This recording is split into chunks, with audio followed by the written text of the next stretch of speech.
নায়ক থেকে কিভাবে খলনায়ক হওয়া যায় সেটা ডেভিড মিলার ছাড়া আর কোনো ক্রিকেটারের এতটা জানা নেই।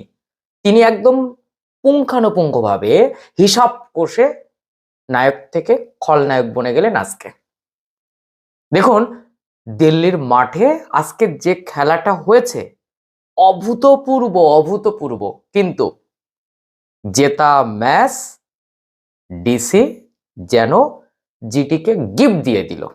এখন এতগুলো কথা বলছি কেন? যারা খেলাটা দেখেননি তারা ঠিক বুঝতে পারবেন না, তাই তাদের একটু ব্যাখ্যা করে বলি।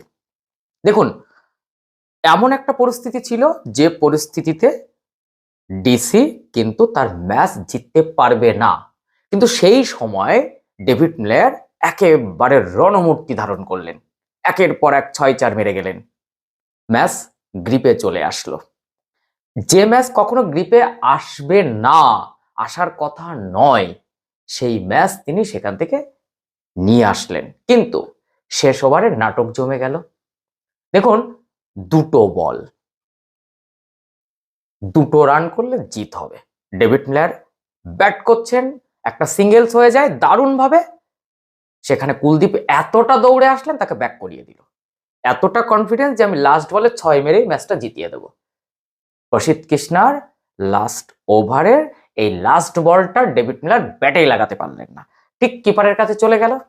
জস বাটলার সুন্দর করে বলটাকে ছুড়ে দিলেন, রান আউট হয়ে গেলেন কুলদীপ যাদব। আর ঠিক ম্যাচটা সুন্দর করে হেরে দেখিয়ে দিলেন যে তিনি সেই জায়গায় আছেন। হ্যাঁ, আমরা কিলার মিলার বলি, আমি ডেভিড মিলারের ফ্যান প্রচন্ড, কিন্তু দেখুন আমরা শুধু ব্যাটে খেলা করব এই মানসিকতাটা যারা যারা রেখেছেন তারা ম্যাচ জিততে পারবেন না। খেলা শুধু ব্যাট বলে হয় না, হয় মস্তিষ্কেও। আজকে সেই মস্তিষ্কের খেলায় হেরে গেলেন ডেভিড মিলার। খেলাটা সত্যি আজকে অভূতপূর্ব। দেখুন, প্রথমে জিটি ব্যাট করে 210 4 উইকেটের বিনিময়ে, সেখানে গিল অসাধারণ 45 বলে 70, সেখানে 4টে 4 মেরেছেন, 5টা 6 মেরেছেন। ওয়াশিংটন সুন্দরও আজকে অসাধারণ 32 বলে 55, সেখানে 4 মেরেছেন 6টা, 6 মেরেছেন 2টি। জাস্ট বাটলার অসাধারণ, জাস্ট কিন্তু 52 করেছেন 27 বলে, সেখানে 4 মারলেন 3টি এবং 5টা 6 মারলেন। এইরকম একটা পরিস্থিতিতে 211 করতে হবে। ডিসি তার নিজের মাঠে এবার চেস করতে নামলো। হ্যাঁ, ভালোই ব্যাটে বলে দারুণ একটা সংযোগ হচ্ছিল। নিশাঙ্কা 24 বলে 41, সেখানে সে 4-6টা, একটা 6 মেরে আউট হয়। কিন্তু আজকে ক্লাস ব্যাটার কেএল রাহুল, দেখুন কেএল রাহুলের ভাগ্যটা না ভালো না, সবসময় ট্রাজিক হিরো হয়ে পরিণত হন। খলনায়ক নয়, ট্রাজিক হিরোতে পরিণত হন।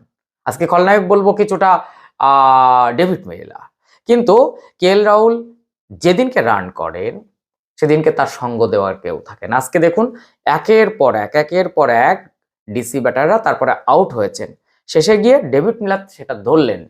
তার সঙ্গে আমি বলবো একজন ব্যাটারের কথা, যে তাকে ডিসি আগে বাদ দিক, তাহলে টিমটা দারুণ হবে। সেটা হচ্ছে নীতিশ রানা।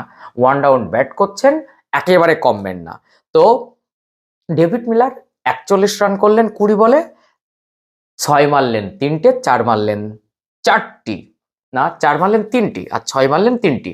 সেই জায়গা থেকে তিনি ম্যাচটাকে পুরোপুরি বার করে নিয়ে গেছেন। এই রকম পরিস্থিতিতে তিনি কিন্তু পুরো গিফট দিয়ে দিলেন গিলদের, যে তোমরা আমাদের ঘরের মাঠে এসেছো, দিল্লিতে এসেছো, রাজীব গান্ধী ন্যাশনাল স্টেডিয়ামে এসেছো, চলো তোমাদেরকে একটা গিফট দিই।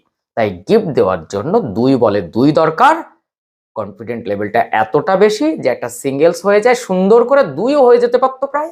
কুলদীপ যাদব অর্ধেকটা রাস্তা দৌড়ে চলে গেছেন, তাকে ব্যাক করিয়ে দিলেন।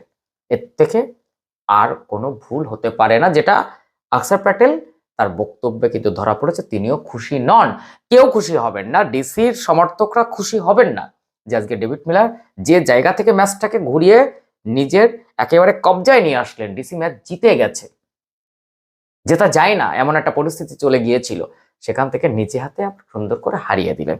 দেখুন, সাউথ আফ্রিকান ব্যাটাররা, বোলাররা, ফিল্ডাররা আউটস্ট্যান্ডিং, ওয়ার্ল্ড ক্লাস, কিন্তু তারা ট্রফি বেশি পায় না কেন? ওই যে ব্যাট বল শুধু ক্রিকেট খেলা নয়, সেই সঙ্গে সঙ্গে মস্তিষ্কের খেলা থাকে। সেই মস্তিষ্কের খেলায় বরাবরই সাউথ আফ্রিকানরা একেবারে সেখানে দৃঢ়। তাই আমি বলবো আজকে যেভাবে ডেভিড মিলার ম্যাচটাকে হারালেন, এটা হয়তো তাকে আর 4 রাত ঘুমাতে দেবে না।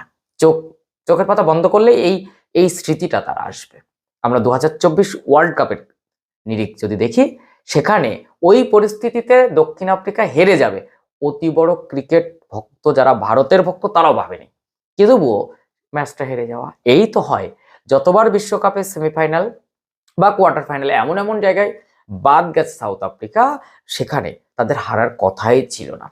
সেই লান্স ক্লুজনার, তাদের কথা কি মনে আছে? সেই একই রকম ধারা চলছে এখনো। তাই ডেভিড মিলারকে নিয়ে কোনো কথা বলবো না। ওয়ার্ল্ড ক্লাস প্লেয়ার কিলার মিলার, তার থেকে বড় ফিনিশার আর কেউ নয়। কিন্তু মস্তিষ্কের খেলায় সে কিন্তু ওইখানে যদি অন্য কেউ থাকতেন, আগে একটা সিঙ্গেলস নিয়ে ম্যাচটাকে ড্র করে রাখতেন। কুলদীপ ব্যাটে লাগাক বা না লাগাক, আমি ছুটে চলে যাবো, একটা রান হোক হোক, না হলে আমাদের তো হারা ম্যাচটা ড্র হয়ে যেতে পারতো। সমস্ত কষ্ট জলে গেল ডিসির।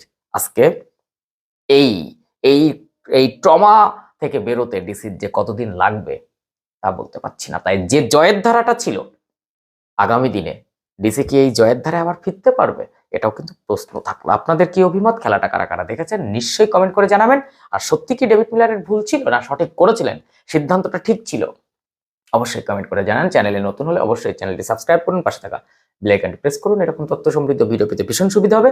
ফেসবুক থেকে দেখছেন, অবশ্যই একটু ফলো দিয়ে রাখুন।